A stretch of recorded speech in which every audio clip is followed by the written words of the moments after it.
আজ পর্যন্ত কোনোদিন মুসলমানদের উৎসব শবে বরাত একটা হিন্দু মসজিদে দেখার জন্য আসলো না। মুসলমানদের উৎসব শবে কদর একটা হিন্দু কোনোদিন চাওয়ার জন্য আসলো না।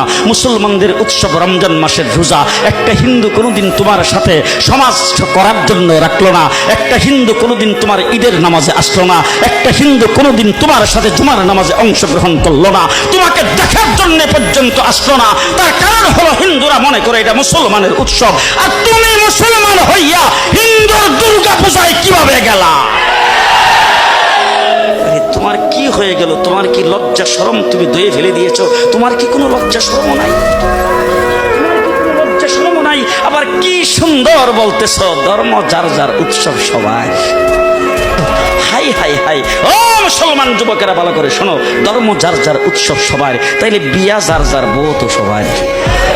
জি, বিয়ে যার যার বউ সবার, পুষ্কুনি যার যার মাস সবার, গাছ যার যার ফল সবার, ক্ষেত যার যার ফসল সবার, দোকান যার যার মাল সবার।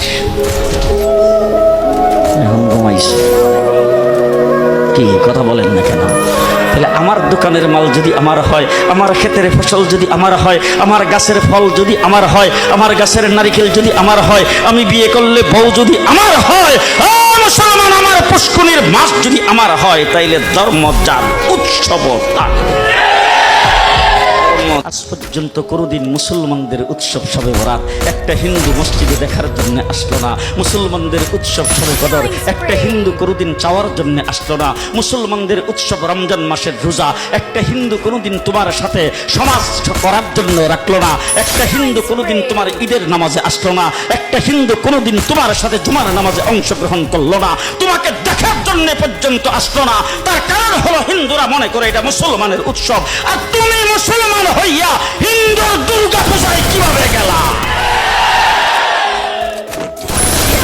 তোমার কি লজ্জা শরম তুমি ধুয়ে ফেলে দিয়েছো? তোমার কি কোনো লজ্জা শরম নাই?